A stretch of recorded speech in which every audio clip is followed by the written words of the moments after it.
আসসালামু আলাইকুম এভরিওয়ান, আশা করি সবাই ভালো আছেন। আমি এখন আছি লালার বাসার সামনে। আসলে এই বাড়ির ধারে ডিএইচএস যে বাসাটা আছে এটা আসলে লালার বাসা, আমার বাসা না। দেন দ্বিতীয় কথা যেটা হচ্ছে, আমার ক্যারিয়ারে যতটা সম্মান কামাইছি, যতটা ভালোবাসা কামাইছি, সব কিছুই নষ্ট করছি লালার সাথে সম্পর্ক করে। নাটক, সত্যি নাটক না, কোনোবারই নাটক ছিল না, কোনোবারই নাটক না। তাকে 50-60 কোটি টাকা দিতে হবে, নাহলে সে আমাকে এরকম টর্চার করবে। তাকে বাড়ি লিখে দিতে হবে গুলশানে, নাহলে সে আমার সাথে এরকম টর্চার করবে। এটা ভাইরাল হওয়া না, কোনো কিছু ভাইরাল হওয়া না। আমি ওকে সত্যি ভালোবাসি, সব কিছুতে টাকা পয়সা খরচ করে মন ভালো করার জন্য নেপালে নিয়ে গেছি। এসে মদ খেসে এগুলো আমার সাথে করছে। আপনারা স্ক্রিন রেকর্ড করে মানা বলে কেউ ঢুকবো না। এই যে মামুন আজকে মেরে আমার চেহারা কি বানাই দিছে, আমার পেজ ডিলিট করে দিছে। আমি জানি আমার পেজ আমি ডিলিট করে দিছে ভাইয়ারা। এই দেখেন মদ খেয়ে আমার চেহারা আমি চিনতে পারতেছি না, রাস্তায় বসে আছি।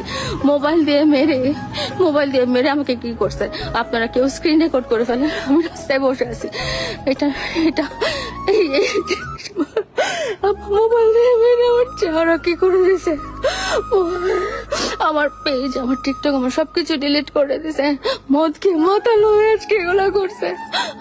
আপনারা কেউ স্ক্রিন রেকর্ড করেন, কারণ আমার পেজ নাই। আমি জানি আপনাদেরকে বলতে পারবো না।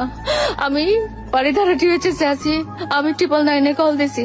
আমাকে ক্যান্টনমেন্ট থানায় যখন কানেক্ট করে দিচ্ছে, ক্যান্টনমেন্ট থানা বলছে যে আমরা আসতে পারবো না, এখানে আসতে পারমিশন লাগে। এত রাতে কে পারমিশন দিবে? আমার মুখে দেখেন পুরো, আমি নিজেকে চিনতে পারতেছি না। আমি জানি না কি বলতেছি, কি করতেছি। এটা প্রথমবার না, এর আগেও আমার মুখে হাত দিছে।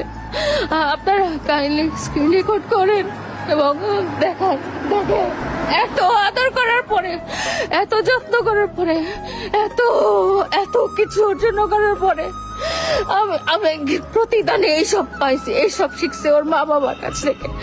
ওরা লোভী, ওকে 10-15 তালা গুলশানে বাড়ি না করে দিলে ও আমার এই অবস্থা করছে। ব্ল্যাকমেল করে করে আমাকে শেষ করে দিচ্ছে। আজকে আমি পুলিশের কাছেও যেতে পারতেছি না। আমার মোবাইল ওর কাছে, আমার ফেসবুক ওর কাছে। দেখেন